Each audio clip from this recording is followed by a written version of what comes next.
October 13th, 1972.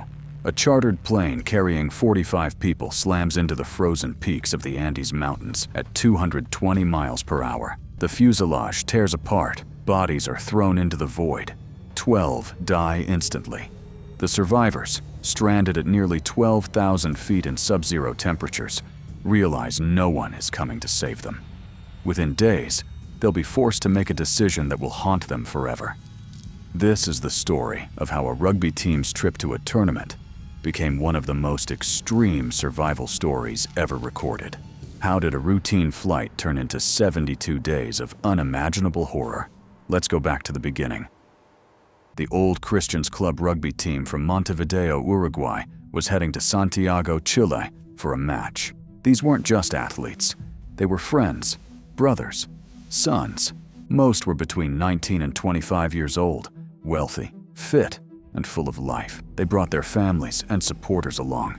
45 people in total. For them, this was more than a sporting event. It was a vacation. They were excited, laughing, completely unaware of what the Andes had waiting for them. The plane they chartered was a Fairchild FH227D turboprop, a solid aircraft, but underpowered for the kind of altitudes needed to clear the highest peaks of the Andes directly. So the flight plan was straightforward. Fly south to a lower mountain pass called Plummeting, turn north once through the gap, descend into Santiago. Simple enough.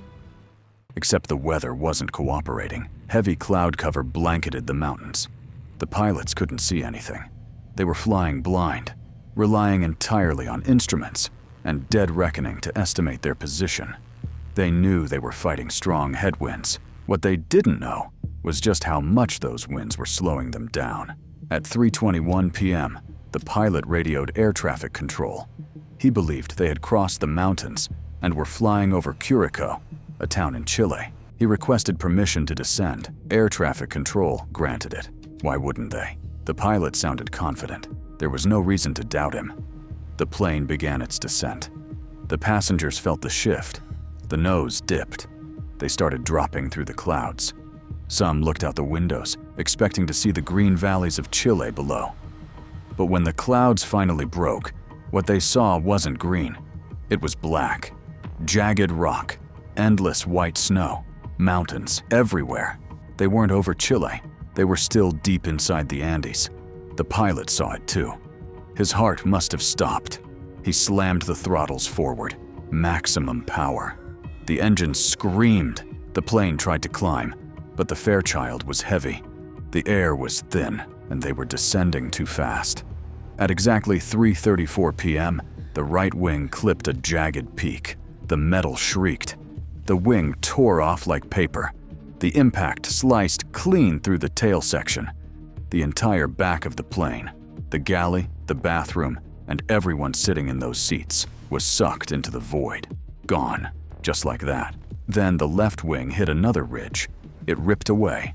The fuselage was now just a hollow bullet, tumbling through the air with no way to steer, no way to slow down. It slammed into a steep glacier at 220 miles per hour.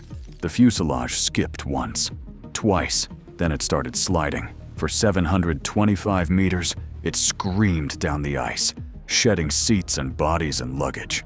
Finally, it crashed into a massive snowbank and stopped. 12 people were dead, some killed on impact, others thrown from the plane mid-flight. 33 were still alive, bleeding, broken, but alive.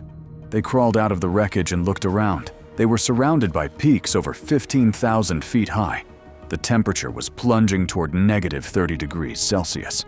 Most of them were wearing light clothes, jeans, sweaters, rugby jerseys. No winter gear, no climbing equipment, no food except a few chocolates and bottles of wine they found in the luggage. And no one knew where they were. The survivors huddled together inside what was left of the fuselage.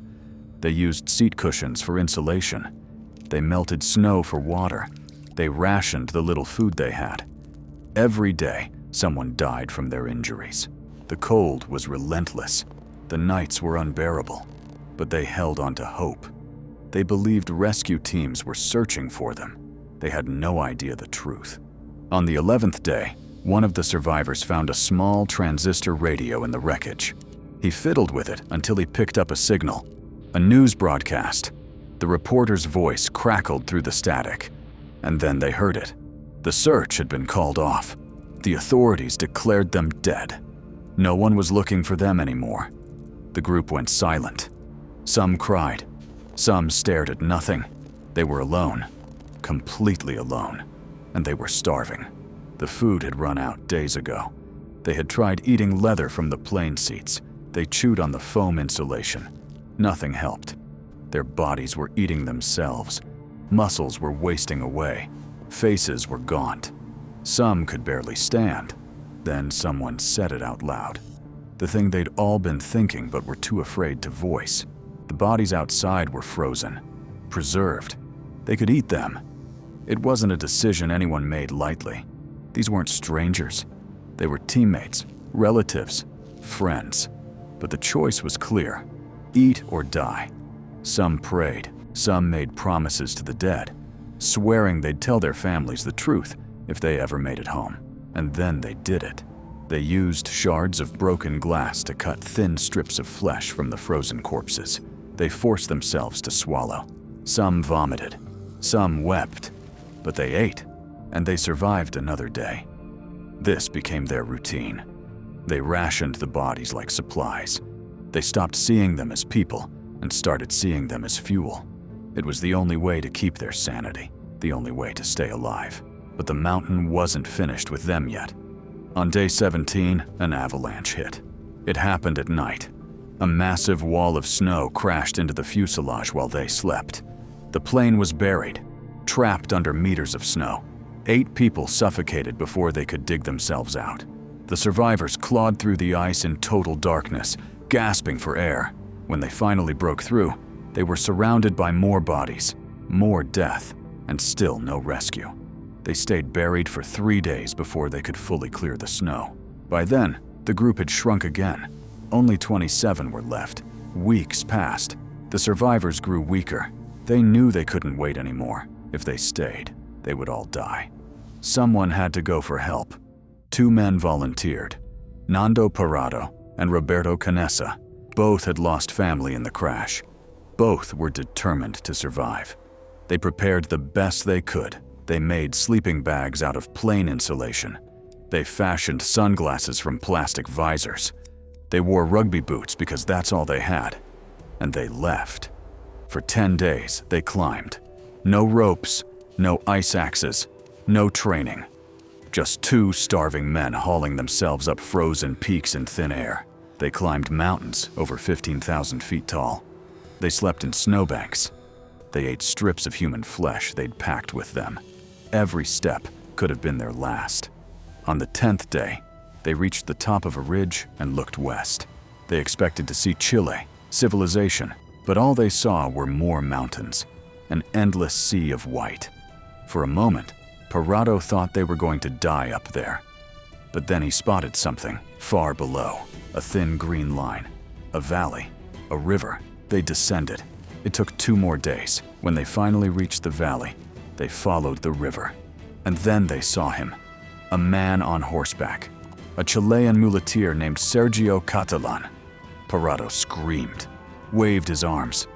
The man heard them. He rode closer. When he saw their condition, emaciated, frostbitten, barely human, he knew. He rode for help immediately. On December 22nd, helicopters arrived at the crash site. They found 16 survivors still alive in the wreckage. The next day, they airlifted the rest. 72 days after the crash, the nightmare was over. 16 people out of 45 made it home. When the world learned what they'd done to survive, some called them heroes. Others called them monsters. The survivors didn't care. They'd made a pact on the mountain. They promised they'd live. And they did. But they carried the weight of those 72 days for the rest of their lives, because some decisions don't just save you, they change you forever.